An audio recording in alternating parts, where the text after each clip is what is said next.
Olá irmãos, a paz do Senhor Yeshua. No vídeo de hoje nós vamos entender o porquê que o povo de Daniel não é somente judeus. É judeus e gentios e engloba todos nós, engloba gentios de todas as gerações. Nós vamos entender isso. Eu também vou mostrar para vocês por que a gente tem aprendido que o povo de Daniel é somente judeus. Existe uma finalidade para isso. Na verdade, se resume em sustentar uma doutrina e também não prestar atenção no que está lendo, ler somente letras, não meditar no que está lendo, não contextualizar os textos. Nós vamos fazer uma leitura de Daniel e aí eu vou começar a explicar para vocês. Nós vamos entender o porquê que o povo de Daniel não é somente judeus e porquê que as 70 semanas elas não estão determinadas somente sobre judeus. Em Daniel 9, no verso 23 diz o seguinte: No princípio das tuas súplicas saiu a ordem, e eu vim para te declarar, porque és muito amado. Considera, pois, a coisa e entende a visão. Essa coisa aqui é a palavra, que o anjo iria explicar. 70 semanas estão determinadas sobre o teu povo e tua santa cidade, para fazer cessar a transgressão, dar fim aos pecados, para expiar a iniquidade, para trazer justiça eterna, para selar a visão e a profecia, e ungir o santo dos santos. Como é que te foi ensinado? 70 semanas estão determinadas sobre o teu povo, falando para Daniel, e tua santa cidade. Então essas 70 semanas, da parte de Deus, visualiza o povo de Daniel e a Jerusalém de baixo, e não os gentios, e não a nova Jerusalém. Se isso fosse assim, nós teríamos um problema grande de contradição das Escrituras.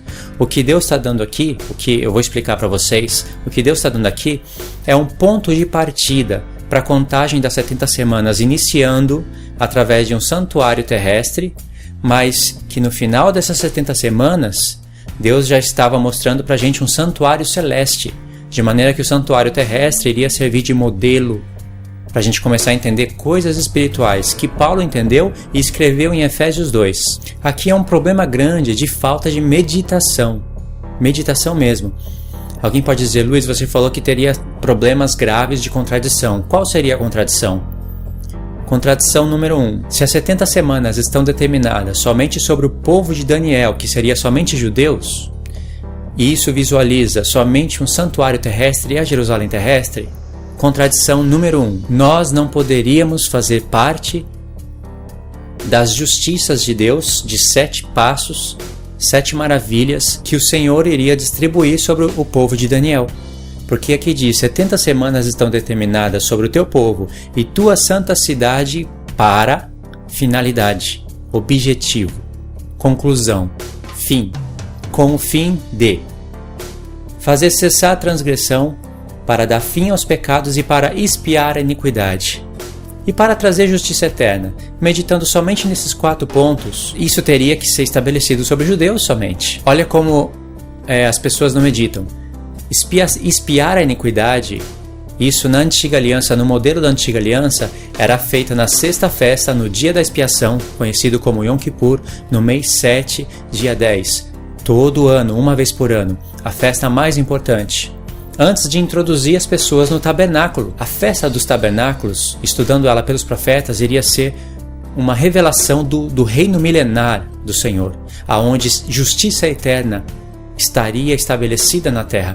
Todos os povos, línguas e nações iriam estar debaixo da autoridade do rei. Yeshua seria rei sobre toda a terra. Yeshua não é rei ainda, ele é rei dos reis, mas não assumiu o seu poder. Os profetas mostram isso, que ele não assumiu o seu poder de reinar. Ele está esperando o tempo ainda. A expiação da iniquidade era feita na Arca da Aliança, e a Arca da Aliança ficava no Santo dos Santos. Você pode ver que a 7ª maravilha a ser concluída no final das 70 semanas é ungir o Santo dos Santos. Então a primeira contradição que nós teríamos é que nós não poderíamos fazer parte da expiação da iniquidade, que o escritor de Hebreus mostra que Yeshua fez no madeiro. Logo ao introduzir a sua carta, ele fala, tendo ele feito a expiação dos nossos pecados, ascendeu à destra de Deus. Pensa, isso é somente sobre o povo judeu? Só por aí, a gente já dá para entender, sem ler muitos profetas, que o povo de Daniel não é somente judeus. Alguém com a mente muito engenhosa pode dizer, as 70 semanas estão determinadas somente sobre os judeus, mas as maravilhas do Evangelho, os gentios são coparticipantes, porque Paulo escreveu lá em Efésios que os gentios são coparticipantes pela promessa e pela fé em Yeshua. E primeiro, da onde Paulo tirou isso? Que os gentios são coparticipantes da promessa. Quando a pessoa não sabe a resposta e tem preguiça de meditar, ou ela medita e não consegue a resposta porque ela não tem uma mente com os profetas exercitada nos profetas de Deus, então ela diz, foi revelação do apóstolo Paulo, eu não vou duvidar dele. Mas toda a revelação que o apóstolo Paulo recebeu, e ele mesmo escreve, que as coisas que ele escreve é para a igreja entender, a gente tem como comprovar pelos profetas. Paulo leu isso daqui, entendeu que o povo de Daniel não é somente judeus, e sim também gentios, e passou por outros profetas também, porque o profeta Daniel não é um profeta que se estuda isoladamente, e escreveu lá em Efésios que judeus e gentios formam um só povo, e que os gentios são coparticipantes da promessa. Não porque Yeshua veio para o que era os seus, e os seus não receberam, então Deus pensou, bom, enviei meu filho para os meus. Eles não receberam, então eu vou fazer ciúme neles e vou enviar o meu filho para os gentios. Boa ideia. O plano da salvação dos gentios já estava distribuído pelos profetas. Um plano que você precisa conhecer. Um plano que talvez você pensa que você conhece ele, mas você não conhece. Se conhecer o plano de Deus, você certamente vai saber quem é Efraim e Judá, qual é o plano que Deus usa, o papel que Efraim e Judá desenvolve no reino de Deus. Você não iria fazer separação entre judeus e gentios, você não iria tirar a igreja da profecia mais importante da Bíblia, que é as 70 semanas, você não iria entrar em contradição.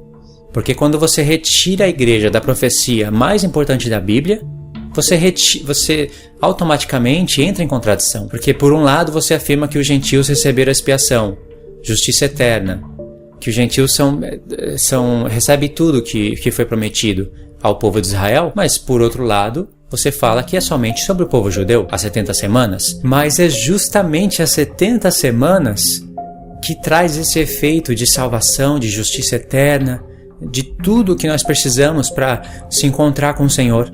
É as 70 semanas, por isso que ela é a profecia mais importante da Bíblia. As 70 semanas cuida de revelar a primeira vinda e a segunda vinda de Yeshua. Ela é a profecia mais importante da Bíblia porque dentro dela cabe todas as demais profecias antes do milênio. Ela cuida de revelar tudo isso. E se você estuda ela com as festas, você vai enxergar muito mais do que você pensa que a Escritura está dizendo. Muito mais. E se você pega algumas palavras hebraicas para estudar o profeta Daniel, entendendo, se aprofundando, pesquisando mesmo, você vai ver que a palavra é incrivelmente perfeita. Eu não teria coragem de retirar a igreja das 70 semanas e de falar que ela é distribuída, recortada, somente sobre o povo judeu, e ao mesmo tempo dizer que os gentios são participantes das maravilhas que ela estabelece na terra. Eu não teria coragem de falar isso porque isso seria contradição. O que eu tenho coragem de fazer é provar que o povo de Daniel é também gentios. Isso eu tenho coragem de fazer e tenho prova nos profetas. Tudo isso que eu falei está dentro da primeira contradição. A segunda contradição que nós iríamos encontrar, baseada nessa interpretação que foi ensinada para você, é que as 70 semanas traz sobre a terra, sobre a Jerusalém e sobre o povo de Daniel, a unção do Santo dos Santos. E você vê que realmente, de fato, o ponto de partida que Deus está dando para a contagem é um santuário terrestre. Verso 25. Sabe e entende, desde a saída da ordem, para restaurar e para edificar Jerusalém até ungido ao príncipe 7 semanas e 62 semanas, e as praças e as circunvalações se reedificarão mais em tempos angustiosos. Depois das 62 semanas será morto ungido e não estará. E o povo de um príncipe que há de vir destruirá a cidade e o santuário, e seu fim será num dilúvio, e até o fim haverá guerra, desolações estão determinadas. Se você não tomar cuidado, quando você lê essa parte aqui, o povo do príncipe que há de vir destruirá a cidade e o santuário, baseado nos blogs que você vê por aí, e alguns estudos que está no YouTube, você vai olhar lá para o ano 70, depois da morte de Yeshua, e vai ver os romanos destruindo o templo, e vai falar, se cumpriu a profecia que estava falada em Daniel 9. E aqui não tem nada a ver com o ano 70. Nada a ver. Você está com preguiça de ler e de estudar as escrituras. Você tem muito ânimo de entrar no Google, procurar blog, entrar no YouTube, procurar algumas mensagens, tudo mastigada, para você ouvir e vir aqui eles vão dar o verso de referência, né? Ah, foi no ano 70 porque tal e tal e tal, e aparece o verso de referência. Aí você vem na Bíblia, é verdade, leu 2 versos, é verdade. Confere, e você nem para ler o profeta Daniel. Qual foi a última vez que você leu Ezequiel, Jeremias, Daniel, Esdras, Neemias? Qual foi a última vez que você leu esses profetas? Para você entender aqui tempos angustiosos, que diz aqui, vai ser construído mais em tempos angustiosos, você precisa de Esdras e Neemias, porque é ali que está os tempos angustiosos, mostrando como foi. Você precisa de um contexto histórico bíblico.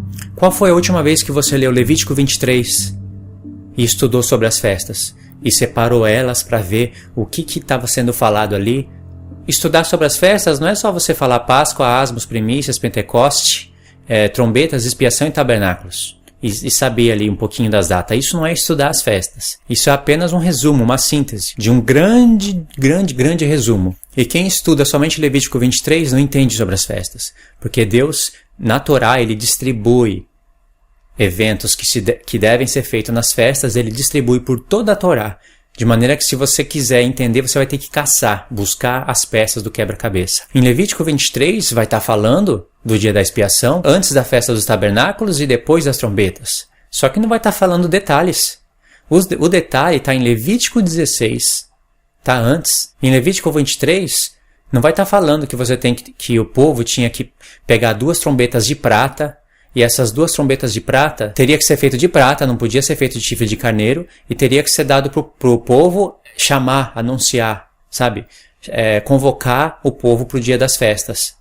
E teria 4 tipos de toque. Isso você não vai encontrar no livro de Levítico, você vai encontrar em Números 10.